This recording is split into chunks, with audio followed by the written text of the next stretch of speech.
Bonjour à tous, aujourd'hui on va pouvoir parler de cailloux et de notre avenir. Ça ne vous aura sûrement pas échappé, nous sommes dans l'urgence et en plein dérèglement climatique. Les médias nous en parlent plus que souvent. Et comme nous le disait notre cher ancien président Chirac, notre maison brûle. c'est donc dans ce contexte tendu et d'actualité que nous allons parler d'un enjeu majeur, les terres rares. Alors ce sont des métaux et des composés métalliques qui sont utilisés dans un grand nombre de hautes technologies, plus qu'essentielles à l'heure actuelle. Mais alors, comment ces terres rares reconfigurent-elles les rivalités géopolitiques? C'est ce que nous allons tenter d'expliquer. Tout d'abord, je vais vous parler de la croissance des besoins des terres rares dans le monde. Bon, on le sait tous, mais les politiques veulent tout atteindre la neutralité carbone. Conviction sincère ou pure greenwashing, là n'est pas le sujet. Ce qu'on peut remarquer, c'est que ces gouvernements ont justement besoin de ces métaux rares, indispensables à plusieurs technologies, pour atteindre leur objectif de neutralité carbone. Parmi ces technologies, on retrouve les panneaux solaires, nécessitant de la tellure ou du sélénium, ou encore les véhicules électriques, utilisant du lithium dans les batteries, mais aussi du néodyme, du terbium ou du dysprosium. Tous ces mots barbares révèlent en vérité une utilisation omniprésente et très large des minéraux et terres rares. En plus, la transition énergétique entraîne aussi des dépendances pour les pays en demande. On peut même parler de dépendance technologique, puisqu'aujourd'hui, le développement dépend de celle-ci. Dans la conférence sur la géopolitique des métaux et terres rares, Virginie Resson-Victor parle même de dépendance civilisationnelle ainsi que de dépendance militaire et de sécurité. Malgré tout, cela reste un intérêt assez récent et pourtant ça continue d'accélérer en engageant dans la boucle à la fois les pays extracteurs, les pays producteurs et les pays émergents.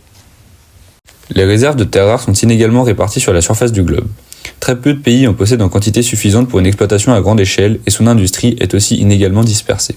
En 2021, 60% de l'extraction se faisait en Chine et 16% aux États-Unis, mais la Chine détient un quasi-monopole dans la purification des terres rares avec 90% du raffinage. Les principaux réservoirs de métaux rares sont situés en Chine, au Vietnam, au Brésil et en Russie. Les États ont des perspectives différentes. Effectivement, les pays riches voient cette ressource en plein essor comme un moyen d'avancer vers la neutralité carbone, si importante dans nos sociétés occidentales. Avec toutes les nouvelles technologies comme les batteries au lithium, nécessaires aux véhicules électriques, les éoliennes, les panneaux solaires, etc., les métaux rares sont devenus indispensables. Par le passé, les pays pauvres, riches en ressources, se sont vus dépossédés par les puissances colonialistes occidentales. Aujourd'hui, les pays en développement voient cette nouvelle ressource comme un moyen de se développer et de s'affirmer sur la scène internationale. Les pays riches en étant pour la plupart dépourvus, les pays en développement, s'ils réussissent à développer cette industrie, peuvent acquérir un moyen de pression vis-à-vis des grandes puissances. Cela peut hypothétiquement participer à une renégociation des rapports de force à grande échelle. Et donc pour toutes ces productions, la Chine a besoin d'énormément de ressources.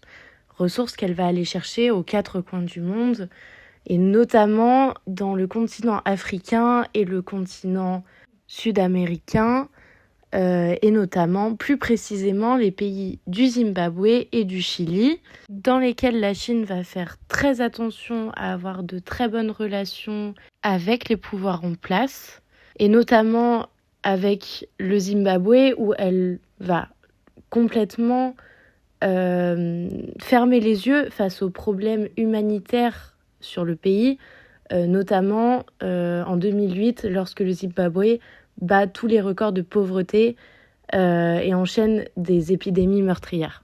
Puis au Chili, la Chine fermera les yeux sur les tensions entre les locaux et les entreprises minières, et notamment sur tous les soulèvements qui arriveront suite à ces tensions et au pouvoir en place dans les deux cas.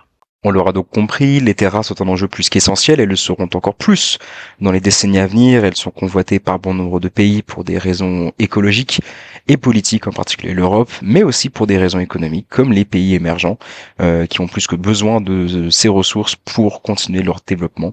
La Chine, quant à elle, détient le monopole de ce commerce, mais ses rapports de force risquent d'évoluer dans les décennies à venir.